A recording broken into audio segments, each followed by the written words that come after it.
Father, and the Son, and the Holy Spirit. Amen.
EWTN.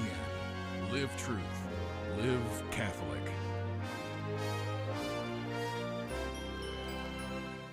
Hello, I'm Montse Alvarado. Welcome to EWTN Pro-Life Weekly. We're just elated that this heartbeat protection law has gone into effect, and it's going to save more lives and souls. Florida legislation protecting the unborn takes effect. It was a historic day that marked an enormous victory for human rights. But upcoming elections could change that. What this ballot initiative would do would wipe out the parental consent laws that are on the books right now. How the state and church are working to counter the pro-abortion narrative. The miracles that happen every day is truly a blessing to be part of this organization. And on the front lines of helping mothers choose life, the work of the largest network of pro-life pregnancy clinics in Florida.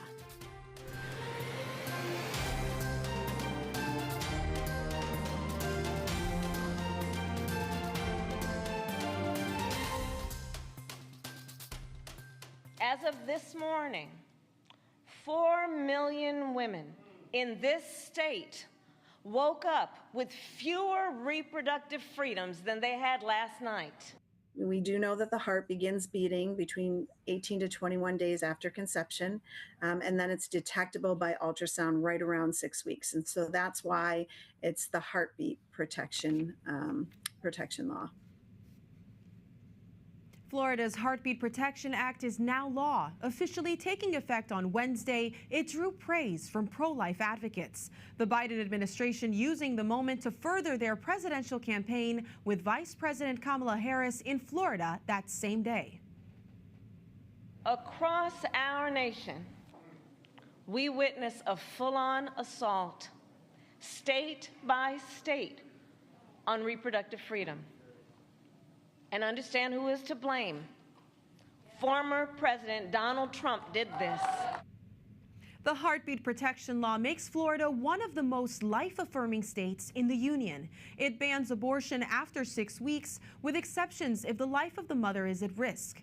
Victims of rape, incest, or human trafficking can still get an abortion up to 15 weeks if the woman provides a police report, medical record, or restraining order. The law bans the prescription of both physical and chemical abortions by telehealth. Medication for abortions must be dispensed by a physician and not through the mail. Jason Wida, Secretary of Florida's Agency for Healthcare Administration, joins us now to talk about the new heartbeat law. Jason, thank you for joining us. Before we talk about the heartbeat law, let's go into what's going on with this ballot initiative. Abortion is on the ballot in November, and it's deceptively worded. Historically, abortion support has done well when put into a vote in other states. What can you tell us about your efforts to counter that pro-abortion initiative? Well, I think you hit the nail on the head. The abortion ballot initiative is confusing and misleading. It's written in a way to make it sound pro-life, when in fact, it's not. What it would provide for is abortions up until the moment of birth. It would provide for abortions on demand, and that is too extreme for Florida. The second point I want to make about the ballot initiative is that it would infringe on parental rights. Governor DeSantis has led the charge to make sure that parents have a say in upbringing their children. And what this ballot initiative would do would wipe out the parental consent laws that are on the books right now. And third, I think that we're in a really good position in Florida to see this ballot initiative defeated. Other states may not have been as successful, but Florida has a significant advantage with Governor DeSantis's leadership, bringing over Republican voters in the state. So we're very optimistic about November. Well, you've got a new fact sheet that you've put out. I think it's myth versus fact. Talk to us about what's on there and how you're using that to counter the aggressive pro-abortion lobbying efforts. Well, we felt like this myth versus fact sheet was necessary because of the misleading statements and outright lies that you see the left promoting about abortion, and also the mainstream media continuing to promote this as part of its narrative.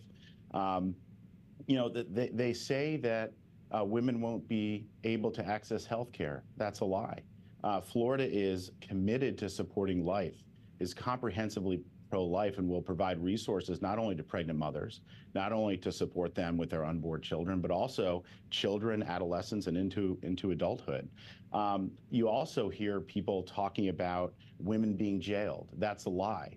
Nothing in the Heartbeat Protection Act provides for any criminal charges against women going through these circumstances. You also hear outright lies regarding women not knowing that they're pregnant. That's not true. Pregnancy tests have advanced quite a bit over the years, and there's more than enough time for women to find out whether they're pregnant or not within that period of time. So we felt it was very important to correct some of these lies that are being promoted throughout the mainstream media, to make sure that the public got the truth about what this act does and how it protects women, the lives of women in their life, in these life-threatening circumstances, and also unborn children. So do you actually think that you'll be able to beat this and set a new precedent for those who have lost their initiatives around the country over the last 2 years? Well, we're optimistic, as I said, and take Ohio for example. The Ohio initiative passed by, I think it was about 57%. Now, the laws in Florida are a little bit different. In order for this ballot initiative to succeed in Florida, the pro-abortion left would need to get 60% of the vote. So if that ballot initiative had taken place in Florida, they would have lost. And also, there's a significant difference between the electorate in Ohio and in Florida. I think Ohio has about a 4 to 6 point Republican advantage. Now, in Florida, we're anticipating about a 10-point Republican advantage in Florida. So we think that Florida is well positioned to defeat this ballot initiative come November. Well, let's talk about this heartbeat law that came into effect on May 1st. This law also increases funding for pregnancy centers from roughly $4 million up to $25 million. How do CPCs have access to that money, and what will it do?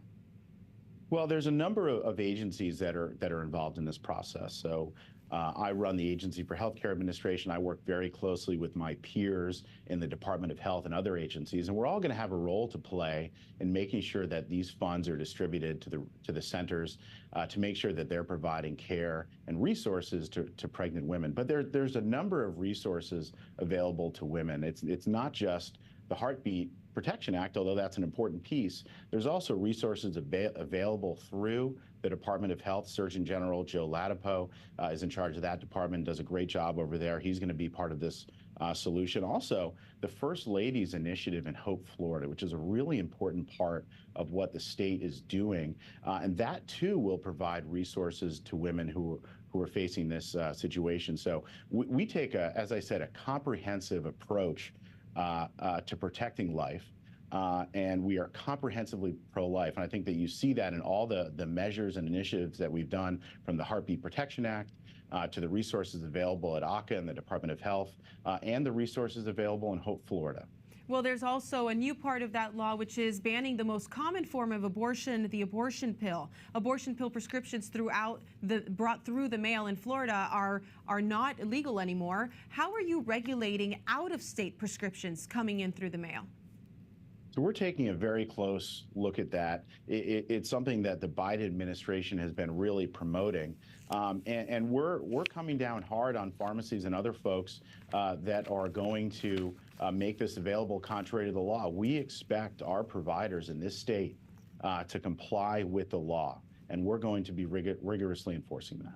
Well, Jason, thank you so much. We'll be praying for your efforts in November and for the success of this 6-week ban. Great. Thank you very much for having me.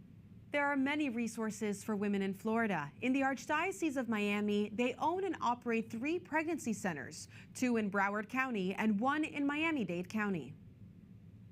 We offer free and confidential services, so we can verify the pregnancy with a free pregnancy test, a free limited ultrasound, and then show them, what we can do to accompany them. Because so the other side portrays us as, you're just for the baby in the womb, but our programs walk the journey with men and women and their families until the baby is 2 years old. And then we have lots of connections in the community where we can refer them on afterwards, should they still need help and assistance. The Florida Conference of Catholic Bishops is also working to promote a culture of life, particularly with the upcoming ballot initiative. Amendment 4 would establish a constitutional right to abortion before fetal viability if passed. The conference is working at the diocesan level, and we have been working with the Culture of Life directors on grassroots efforts to defeat the amendment, which will provide pastors and parishes the resources for communication to the parishioners regarding this extreme and the deceptive nature of the amendment. Arizona's Senate voted to repeal the state's abortion law on Wednesday. The law banned most abortions except to save a patient's life. 2 Republicans joined 14 Democrats in the minority, and the bill passed 16-14.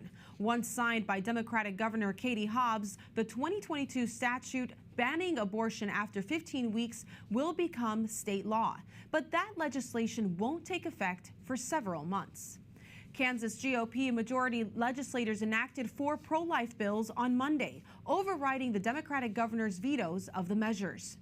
The bills allocate $2 million in state funding for pro-life crisis pregnancy centers, provide tax credits for donations to these centers, and require abortion facilities to ask women why they're having an abortion, and creates a new crime of coercing a woman to have any abortions. They take effect on July 1st. Abortion is legal in Kansas up to 22 weeks. Oklahoma is receiving support in its lawsuit against the U.S. Department of Health and Human Services. A 24-state coalition, including Texas, Florida, and Idaho, to name a few, filed an amicus brief supporting Oklahoma's defense of its Title X funded family health program. Oklahoma received millions in federal funding for 40 years to provide cancer screening, pregnancy testing, prevention, depression, and breast exams. But HHS slashed the $4.5 million in funding because Oklahoma does not refer for abortions. The Oklahoma Attorney General says that decision is hurting women. So the loser is the former recipient of those federal dollars, which impacts, women with less financial capacity. So Oklahoma's unborn children are being penalized because of the political decisions of the Biden administration. They are the victims, and we're trying to right them.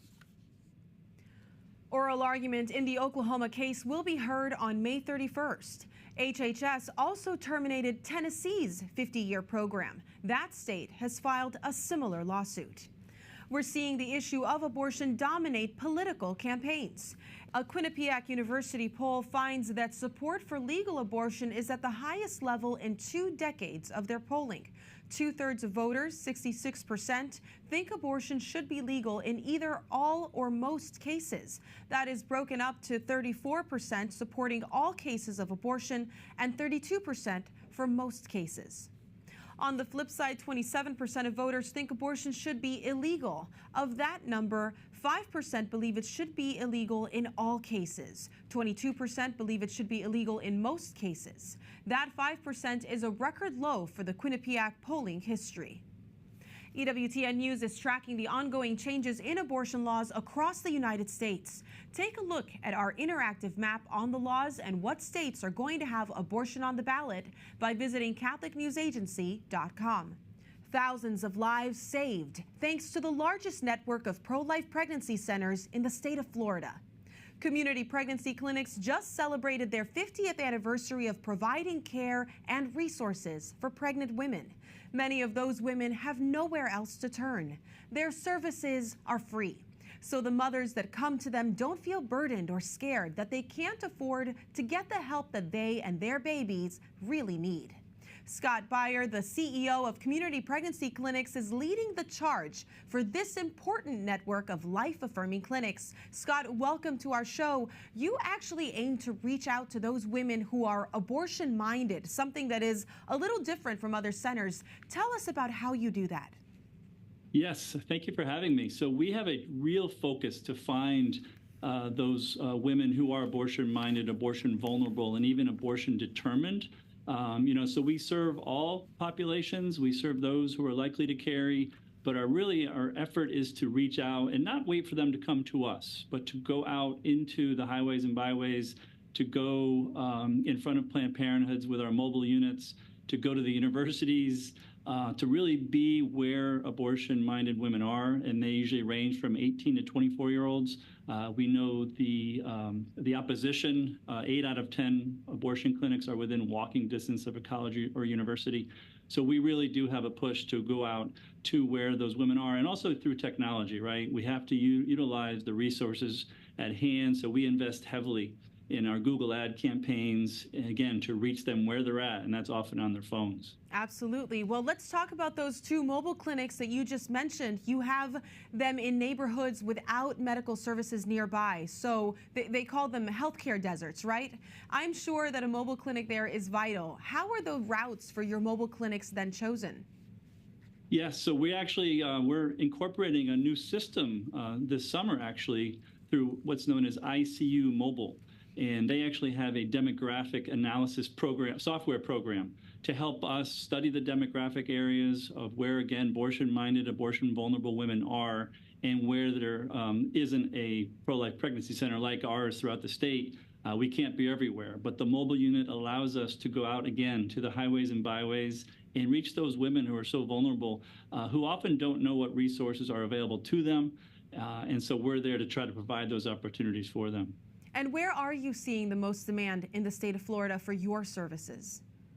Yes, again, I focus on the colleges and universities because many people don't realize still today in the state of Florida, we have one of the highest rates of abortion in the country. And that's largely due to the university systems that are some of the largest in the country, with hundreds of thousands of men and women who are attending our universities. So our abortion rate is high because of those colleges and universities. And so not only are we trying to get there after the crisis happens, right, to provide support and our loving care, compassion, and choices, but also we have our SHARE program, which stands for Sexual Health and Relationship Education, where we're putting speakers into the middle schools, high schools, and on college campuses to deliver the message of sexual integrity so that hopefully we can help prevent those unwanted pregnancies by helping men and women make better choices. And well, you've got these educational programs, which are very important, but talk to me about the services that you provide. You're on college campuses and elsewhere with your mobile clinic. What are you actually doing for those women? Yeah, thank you. Similar to the what's about 3,300 other pregnancy resource centers around the country, we provide obviously pregnancy tests, STI, sexually transmitted infection testing, APR, abortion pill reversal possibilities for those who unfortunately take the chemical abortion pill. But also our counseling and referral services are so important. Again, so many women don't know what the resources are available to them, and many have said, recent studies showed that 60% of women who chose abortion would have chosen life if they had more emotional or financial support. And so really one of our main goals is to connect them, the men and women, to the resources that are already available to them. You know, we'll provide resources for up to 3 years, or what we call gifted necessities. But so often, you know, we can't do it all. So we refer them to the local churches, counseling centers, maternity homes, job placement centers, all these resources that are really available to them. But again, in their tunnel vision and their limited knowledge of what's available to them, you know, we're there to open up those avenues and those doors. You said you just refer people to churches. How is the faith incorporated into the work of community pregnancy clinics? Yeah, so what we'll do is, respecting wherever they're coming from, we kind of meet them where they're at in the counseling room. Of course, we're going to offer them the chance to either pray for them or pray with them, which so many do, you know, take us up on that offer. And then as we walk with them through the process of them hopefully choosing life, again, we open up the avenues of faith, again, resources, local churches that are available to kind of step in. We have our own volunteer mentors who walk with them and can lead them through the faith journey as well as they're choosing the medical mercy option that we offer. So it's really a comprehensive model. We like to say that we're the hands and the heart and the feet and the voice of Christ, as the church is called to be. That's beautiful. Well, obviously, you've been doing this for a long time all over the state of Florida. Your clinics have grown from a small number to now just really reaching everywhere across the state. Talk to me about what you've learned. What are the lessons that you've learned in working for such a long time? Yes, I think I've been doing this now for 3 years. We've been around for 50, so I'm kind of one of the new kids on the block. But one of the main things I've learned, you know, we have a lot of babies saved, you know, and those statistics we're proud of, and that's all great. But really, it's the stories of the men and women that we serve. You know, we like to say, and I've found that unless, in this case, a woman feels lovable, she's not love-able. And so often they want to choose life. They just feel maybe abortion's the only option until, again, they see the resources, they feel the love. And when I see those stories of people who come back to us, you know, I always say I've never heard a woman who chose life regret that decision. Unfortunately, we have those who have chosen abortion who come back to us because they felt the love prior to that choice. Maybe they're pregnant again, but they felt the love from before. And that love, as we know, God is love, so it transforms lives. And to see that, the miracles that happen every day is truly a blessing to be part of this organization and this movement. Well, Scott, I know you've only been there 3 years, but how many clinics do you actually have in the state of Florida? Yeah, so we have 5 current office clinics and those 2 mobile clinics. And we're expanding with our SHARE program, as I mentioned before, to be really present in the state of Florida, to be a true presence, to hopefully lower that abortion rate, but also just to help as many women, you know, with our 6-week ban that just came into effect yesterday, and with Amendment 4, which could be another show, right, to talk about some of the terrible amendments that are being proposed around the country. Our efforts are needed more than ever to get to the men and women sooner with those loving resources. Right, to provide the education and the resources they need. Well, Scott, thank you so much for the work you do. Thank you so much for having me. God bless you. God bless you. To learn more about the work of community pregnancy clinics in Florida and to find out how you can get involved, visit supportcpci.com. Coming up, in one of the most pro-abortion states in the country, voices are raised for the voiceless in a March for Life. Plus, a famed video on how babies grow in the womb is adopted as mandatory viewing in schools in another state.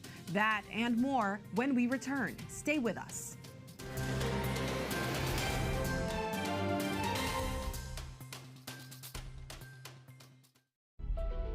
You love the Mass and attend as often as you're able. But like some, you aren't sure you've experienced its true depth.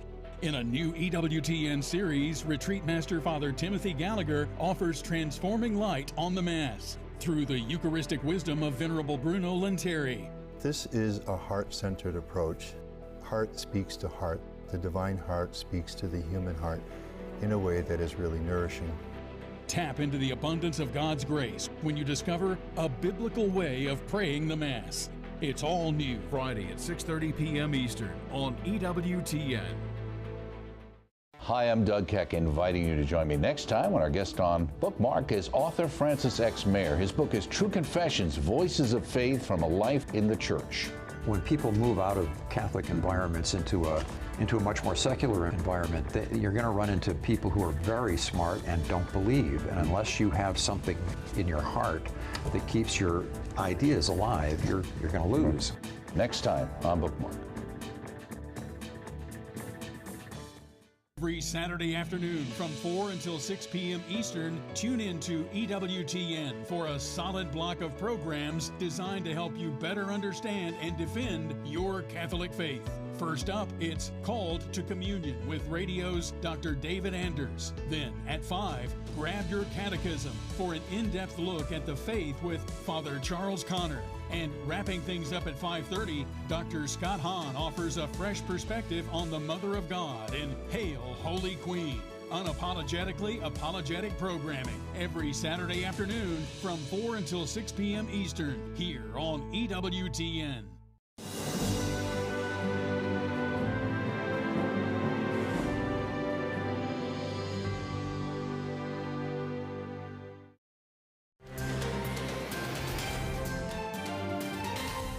In St. Augustine, Florida, a solemn place to remember the lives of stillborn babies, those lost through miscarriage or sudden infant death syndrome. Bishop Eric Pohlmeyer dedicated the 44,000-pound granite Precious Ones baby mausoleum in San Lorenzo Cemetery last week.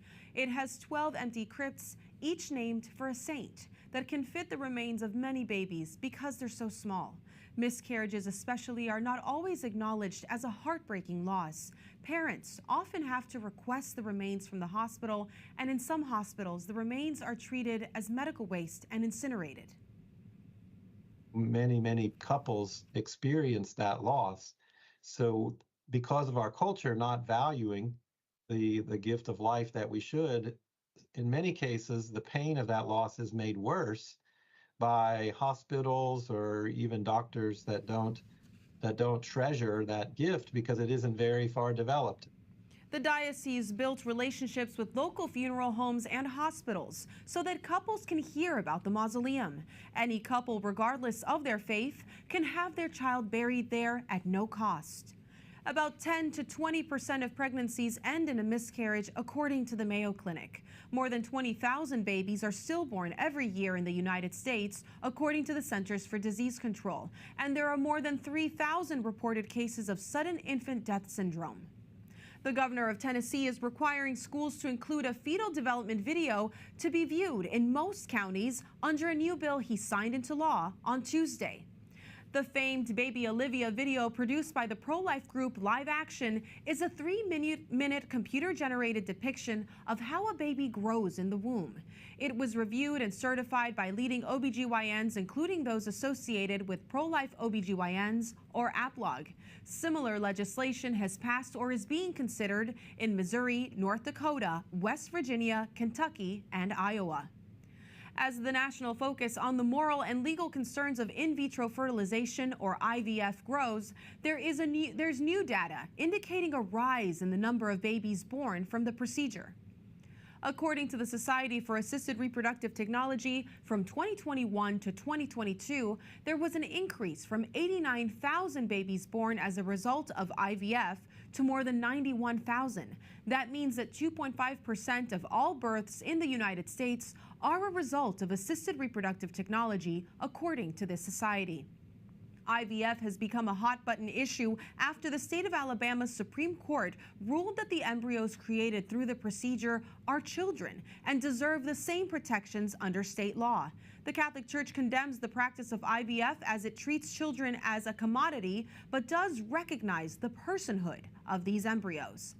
Sidewalk Advocates for Life, an organization that provides information for pregnant women outside abortion clinics, is celebrating more than 22,000 lives saved in the 10 years it's been operating.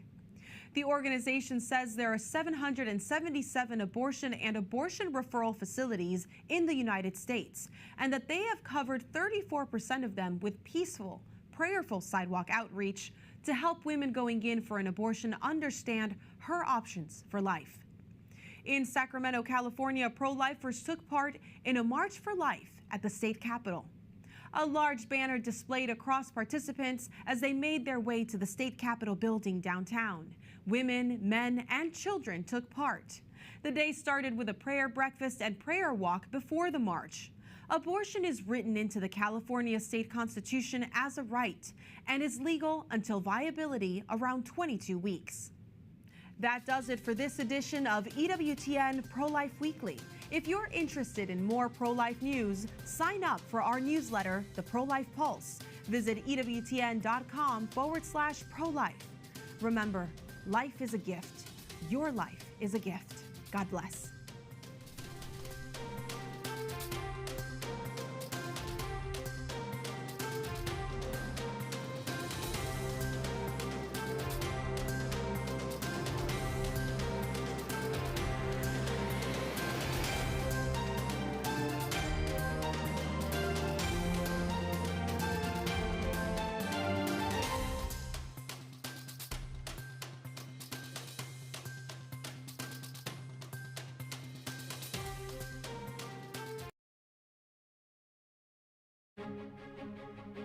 There's so many challenges in this age, instant communication, changing technology. And with that, we've seen this fragmentation. Raising children rooted in God's love begins where faith, science, and education meet. So we want children to learn that they don't have to have, simply skill building, to go on their own success, but they can rely on the life-giving relationship with Christ and His grace during the rigors and the challengings of growing up. It's a way to bring development under the umbrella of baptismal grace, sacramental living, and it's a way to integrate virtue and interpersonal neurobiology. Discover God's plan for children of all ages with new lessons from the Dominican Sisters of Mary, Mother of the Eucharist, Saturday at 1:30 p.m. Eastern on EWTN.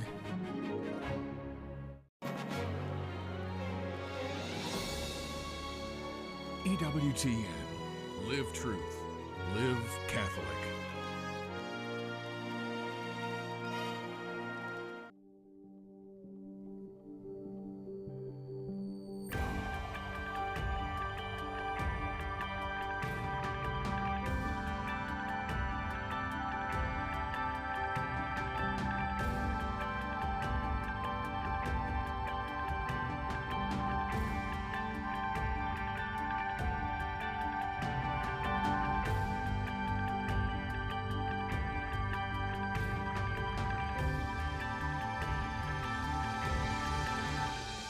Hi, I'm Doug Keck, and welcome to The Catholic Sphere.